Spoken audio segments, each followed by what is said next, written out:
And this is the Rogue patch 7.1 update for TellMeWhen. Rogue didn't really see a lot of changes when it came to the patch, but there are a few things that I have been working on in the background ready for this update.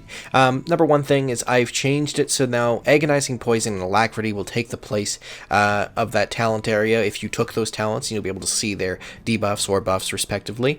Another thing I added to Assassination was I put Vendetta into the rotation under certain conditions. It'll track whether or not you have Rupture, and Rupture is up, and if you took the Agonizing Poison talent, it'll check if you have at least 4 stacks of that up so you can maximize the damage potential. Other than that, a few tweaks that have been taking place over time. If you are using elaborate planning, it will suggest to you to use Envenom a little early. So you'll see that happen with 3 or 4 combo points, and Envenom will not be suggested if Rupture is close to finishing, so that you can get a 6-point Rupture on the target. A few changes in subtlety, nothing too major. I went ahead and refined the rotation a little bit to make it so that it's a little more consistent.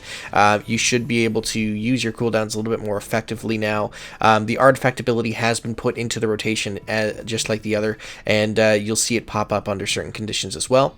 But Shadow Dance will now, it'll tell you to use Shadow Dance at appropriate times. It'll track your stealth buffs just a little better than it did before. Overall, not a lot has changed with this rotation, but again, depending on your talent choices, you should see different icons appear in the center, and it will tell you to go ahead and use finishing moves with less than cap combo points if it is ideal to do so. But for the most part, you should be okay just to pop right in and just follow what it says in the center. One other change that did actually occur was with the buff. It will now tell you to use it a little bit earlier than it usually does. It doesn't really follow the guidelines for the 30% buff times. It really just tracks the timer of Shadow Dance to make sure that you never actually lose the buff. And lastly, the biggest change to this profile is actually in Outlaw. There are a lot of changes, not so much in its functionality, but certainly in the way that it decides on how you use Roll the Bones. The way that it used to work was it was tracking if certain buffs were up, it was tracking them by certain IDs. I've changed it now to work on a counter system. Each buff has been assigned a value, and when those values are greater than 2, then it'll tell Roll the Bones, all right, we have good buffs, or we have enough buffs to warrant not re-rolling. The reroll will be reset every time you recast Roll the Bones, or you leave combat, or the buffs expire, and everything in between.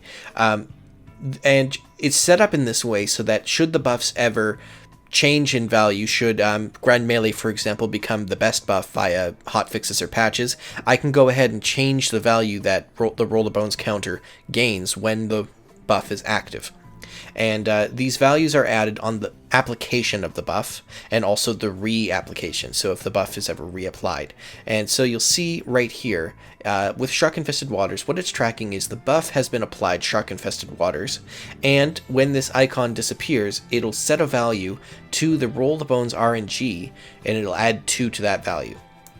The value was, as I said, always reset when you cast Roll the Bones, so now when this is hidden, it'll add 2 to that value, which starts off at 0. What this basically says is that Shark Infested Waters is a good buff, it's worth keeping, and doesn't matter what else we have, we're going to keep it. Should Shark Infested Waters not be worth keeping, we could always set the value back to 1 like the other ones, or change it to 3 or higher if we ever want to change how all the counters works.